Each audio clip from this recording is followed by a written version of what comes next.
Breaking news में बड़ी खबर आपको बता दें, समाजवादी पार्टी मुखिया अखिलेश यादव से जुड़ी है, जिनके खिलाफ ब्राह्मण समाज अब खड़े हो गए हैं और इसको सीधा 2027 के चुनाव से जोड़ा जा रहा है। इसी पर तमाम अपडेट के साथ मेरे साथ मौजूद है मेरे सहयोगी नवेंदु सर, कैसे ब्राह्मण समाज अब पूरी तरीके से अखिलेश यादव के खिलाफ खड़ा हो गया है? देखिए, सबसे पहले समझना पड़ेगा कि यूपी की सियासत में ब्राह्मण कितने बड़े फैक्टर हैं। तो इसका सीधा अंदाजा आप इसी बात से लगा सकते हैं कि प्रदेश का सबसे बड़ा सियासी सूबा और उसमें सबसे बड़ी आबादी किसकी है? ब्राह्मणों की है। 10 से 12% ब्राह्मण है। और कैसे इटावा कांड के बाद ब्राह्मण वर्सेस यादव कराया गया अखिलेश यादव के जरिए, उसके बाद जो माहौल बना, फिर अखिलेश यादव ने आजमगढ़ में अपने घर पर गृह प्रवेश के लिए काशी के पंडितों को बुलाया, लेकिन उन्होंने इस कार्यक्रम का सीधा बहिष्कार कर दिया और अखिलेश यादव को साफ साफ कह दिया कि आप ब्राह्मणों को अपमानित करते हैं, आप ब्राह्मणों का अपमान करते हैं, आपकी पार्टी ब्राह्मणों के खिलाफ बातें करती है, इसलिए हम आपके यहाँ नहीं जाएंगे। और काशी के ब्राह्मणों का अखिलेश यादव के यहाँ नहीं पहुंचना एक बहुत बड़ा सियासी संदेश है जो 2027 से जुड़ा हुआ है। यूपी में सबसे ज्यादा ब्राह्मण वोटर हैं, 10 से 12%। 2017 से लगातार वो बीजेपी के साथ जुड़े रहे और 2014 में जब पीएम मोदी पहली बार देश के पीएम बने थे, उस समय भी ब्राह्मणों का एक बड़ा तबका जो था वो बीजेपी के साथ आया था और इसी का नतीजा रहा था कि यूपी में बीजेपी ने कमाल कर दिया था। ऐसा प्रदर्शन किया था जिसका अंदाजा किसी ने नहीं लगाया होगा। अखिलेश यादव अब बहुत ज्यादा परेशान हो गए हैं क्योंकि इन्होंने अब जो है सीधे तौर पर सियासी पंगा ले लिया है उस जाति से जिसकी आबादी उत्तर प्रदेश में सबसे ज्यादा है। अखिलेश यादव ये समझ ही नहीं पा रहे हैं कि आखिर जनता चाहती क्या है, जनता के मन में कौन है। एक और सीएम योगी हैं जो सबका साथ सबका विकास की बात करते हैं, वो ब्राह्मणों को भी लेकर चलते हैं, दलितों को भी लेकर चलते हैं, हिंदुओं की भी बात करते हैं और उनकी सरकार में मुसलमानों के साथ भी कोई भेदभाव नहीं होता है। लेकिन अखिलेश यादव तुष्टीकरण के सरदार, खुद को MY समीकरण का सबसे बड़ा मसीहा बताने वाले, क्या जरूरत थी उनको इटावा कांड को इतना बड़ा करने की, जब वो इस बात को जानते हैं कि ब्राह्मणों की आबादी के लिहाज से सियासत में, यूपी में सियासत में सबसे ज्यादा वर्चस्व है। 2022 के आंकड़े देखे जाए तो ब्राह्मण करीब 52 ब्राह्मण चुनाव जीत कर आए थे, जिनमें से 46 जो है वो बीजेपी के खेमे में थे। तो इससे अंदाजा लगाया जा सकता है कि 403 विधानसभा जो यूपी में है उसमें से 52 सीटों पर ब्राह्मणों ने जीत दर्ज की। तो कितनी ज्यादा उनकी हिस्सेदारी है प्रदेश में, सियासी तौर पर भी और एक नैरेटिव गढ़ने के लिए भी। अखिलेश यादव यही नहीं समझ पा रहे हैं, उनको अपने पिता से सीखना चाहिए था कैसे उन्होंने बड़े बड़े ब्राह्मण नेता को पार्टी में खड़ा किया। चाहे माता प्रसाद पांडे की बात करें, मनोज पांडे की आप बात कर लें, हाल ही में अभी उन्होंने सपा से इस्तीफा दिया और बीजेपी में शामिल हो गए। तो अखिलेश यादव जो है वो मैनेजमेंट ढंग से नहीं कर पा रहे हैं, वो जात पात की सियासत कर रहे हैं, वो सिर्फ पीडीए की बात कर रहे हैं जिसका गुब्बारा 2024 में फूट चुका है। लेकिन ब्राह्मण यहाँ पर बहुत ज्यादा इंपॉर्टेंट इसलिए है क्योंकि अखिलेश यादव को मायावती के समीकरण याद आ रहे हैं 2007 के, जब मायावती ने 200 से ज्यादा सीट यूपी में जीती थी और उनकी सरकार बनी थी और उस समय उन्होंने 140 से 150 के बीच में ब्राह्मणों को टिकट दिया था और 40 से ज्यादा ब्राह्मण बीएसपी के टिकट पर जीते थे। और मायावती ने उस समय एक समीकरण तैयार किया था ब्राह्मणों और दलित का, और ब्राह्मणों की अगुवाई कर रहे थे सतीश चंद्र मिश्रा। उनके चेहरे के दम पर ब्राह्मणों की बड़ी आबादी मायावती के साथ जुड़ी और सपा को बड़ा झटका दिया, जिसके बाद फिर सपा की सरकार बनी 2012 में। लेकिन सपा जो जिस चीज के लिए वो जानी जाती है, MY समीकरण के लिए, वो उसी पर डटी रही। फिर 2017 में बीजेपी ने सेंधमारी कर दी और यूपी में ज्यादा से ज्यादा ब्राह्मणों को टिकट दिया, ठाकुरों को टिकट दिया।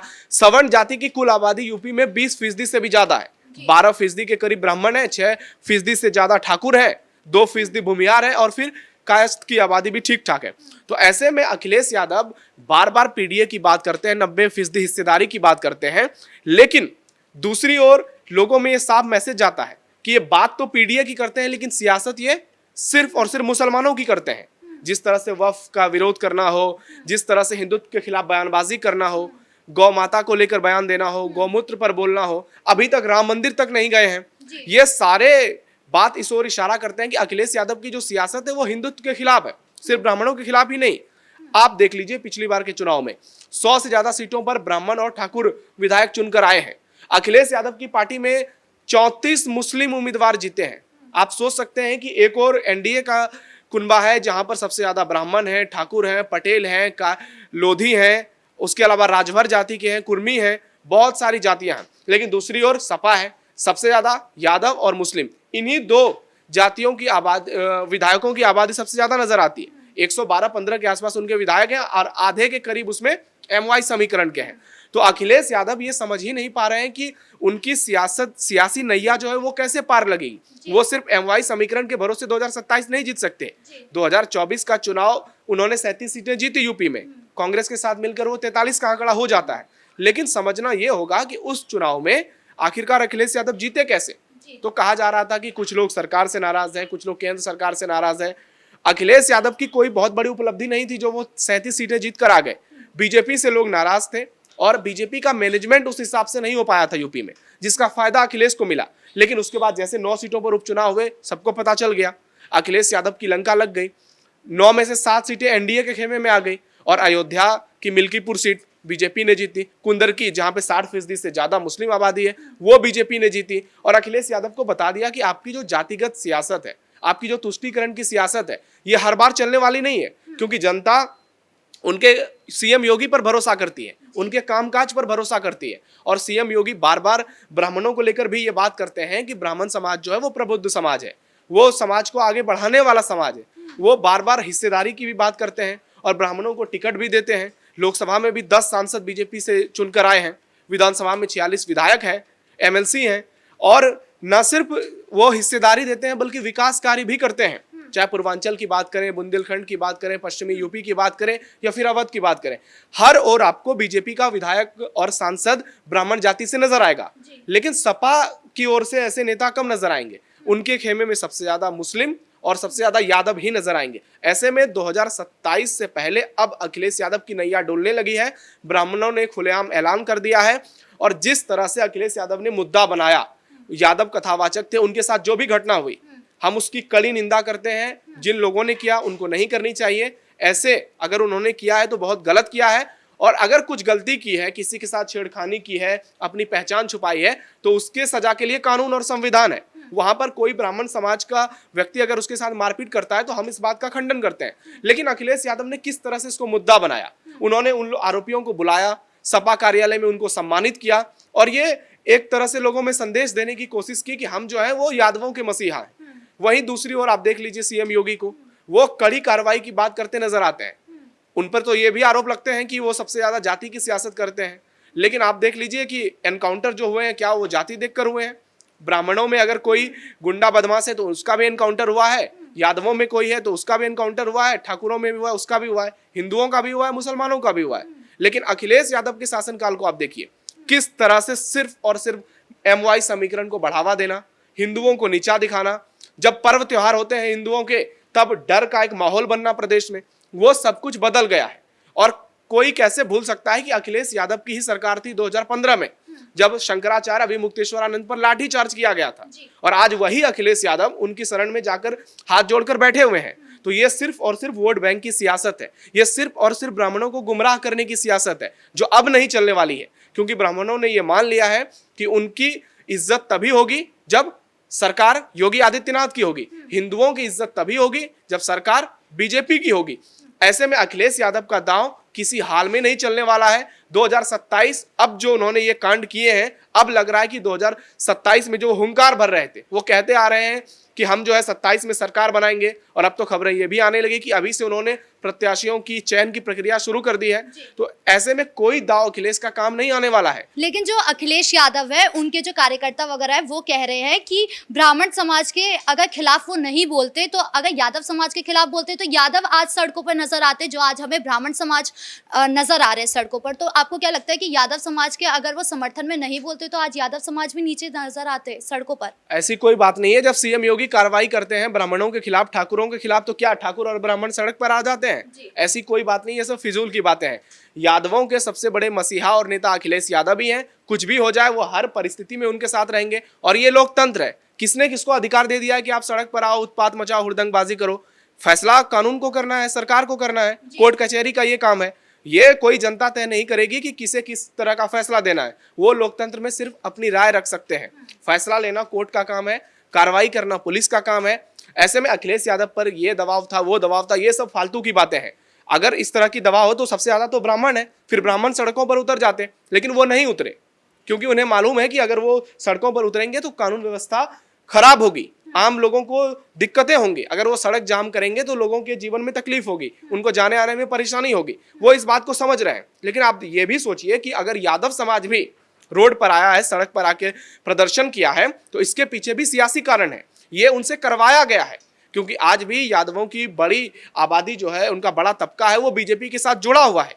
बीजेपी के कई सांसद यादव हैं, कई विधायक यादव हैं, और सिर्फ यूपी ही नहीं, बिहार का भी आप उदाहरण ले सकते हैं। तो ऐसा नहीं है कि यादव जाति पूरी तरह से अखिलेश यादव के लिए ही समर्पित है। अच्छा, आजमगढ़ में अखिलेश यादव ने ये जो पीडीए भवन बनाया है, इसको लेकर कहा जा रहा है कि ये भवन इसलिए बनाया गया है ताकि पूर्वांचलियों को जो है वो साथ सके, उनको मजबूत कर सके, अपने वोट बैंक को अच्छा कर सके। तो आपको लगता है कि अब ब्राह्मण को रिप्लेस करके पूर्वांचलियों को आगे बढ़ाया जाएगा, उनके दम पर जो है चुनाव जीता जाएगा? इनके पास पूर्वांचल में चेहरा कौन है आप देख लीजिए। बीजेपी के पास रवि किशन जैसे चेहरे हैं, बीजेपी के पास सलमनी त्रिपाठी जैसे चेहरे हैं, गोरखपुर, देवरिया, कुशीनगर, तीनों जगह पे ब्राह्मण सांसद हैं जो एक साथ लगते हैं, तीनों सीमाएं।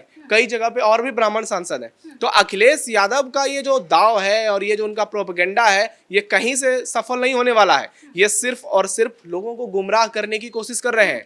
लोग समझ चुके हैं इनकी नीयत को भी, इनकी मंशा को भी, और इनका सियासी चाल को भी। वो जानते हैं कि ये जो है चुनावी हिंदू हैं। ये जब चुनाव आता है तब ये मंदिर का दौरा करते हैं, तब ये हिंदुत्व की बातें करते हैं, तब ये भगवा गमछा ओढ़ते हैं, और बाकी उसके अलावा आप देखिए इनका असली चेहरा वो लोगों के सामने होता है। लाल टोपी से सफेद टोपी अपने आप हो जाती है।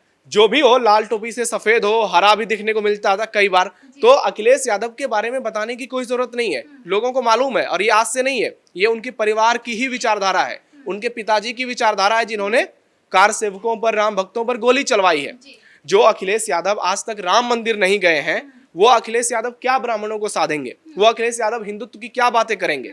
ये सिर्फ और सिर्फ जो है सियासी ड्रामा है, ये नौटंकी है, और लोगों को बेवकूफ बनाने का एक नया सियासी हथकंडा है, जिसे अपनाकर अखिलेश यादव लोगों को गुमराह करना चाहते हैं। उनको लगता है कि 27 में इनके साथ लोग जुड़ जाएंगे।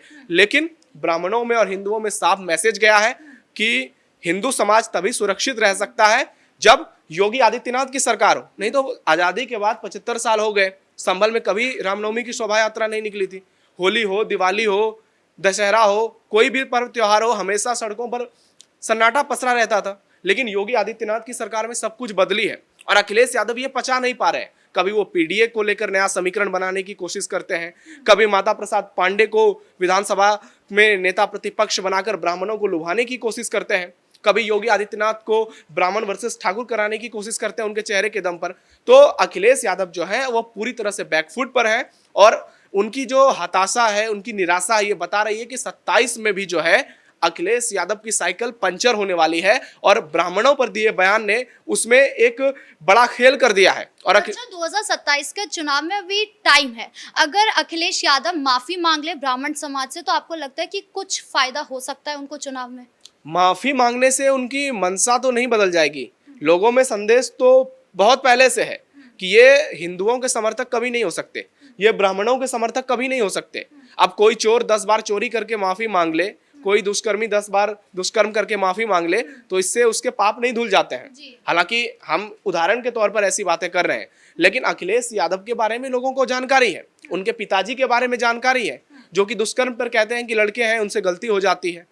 तो ऐसे बहुत सारे उदाहरण हैं जिससे आप ये साबित कर देंगे कि अखिलेश यादव जो है वो हिंदू विरोधी हैं, वो सवर्ण विरोधी हैं, यहाँ तक कि वो दलित विरोधी भी हैं, जिनके मसीहा बनने का वो झूठा ड्रामा क्रिएट कर रहे हैं। अब ब्राह्मण विरोधी भी हो गए हैं, पूरी तरह से हो गए हैं, और मैसेज चला गया। मैं बार बार कह रहा हूं कि ब्राह्मण विरोधी नहीं, हिंदू विरोधी हैं वो पूरी तरह से। और ये लोग कहते हैं, आप देखिए सोशल मीडिया पर लोगों के कमेंट्स पढ़िए, चौक चौराहे पर जाइए, वहां लोगों की बातचीत सुनिए, हर ओर सिर्फ और सिर्फ यही बातें हो रही हैं कि अखिलेश यादव, जिनकी एक अच्छी छवि बनी थी 2024 के लोकसभा चुनाव में, एक अच्छे पॉलिटिकल मैनेजमेंट लीडर के तौर पर, वो अब धीरे धीरे से फिर उसी दिशा में जाने लगी है जो 2017 से पहले थी। इस मुद्दे पर तमाम अपडेट के लिए आपका बहुत बहुत धन्यवाद। यानी कुल मिलाकर अखिलेश यादव अपने एक बयान की वजह से ब्राह्मण विरोधी भी बन गए हैं और सनातन विरोधी भी बन गए हैं। अब इसका खामियाजा उन्हें 2027 के चुनाव में पड़ने वाला है। आपको क्या लगता है? कमेंट बॉक्स में जरूर बताएं। ब्रेकिंग न्यूज में इतना ही। कैमरा पर्सन राजकुमार के साथ मैं राधिका राज।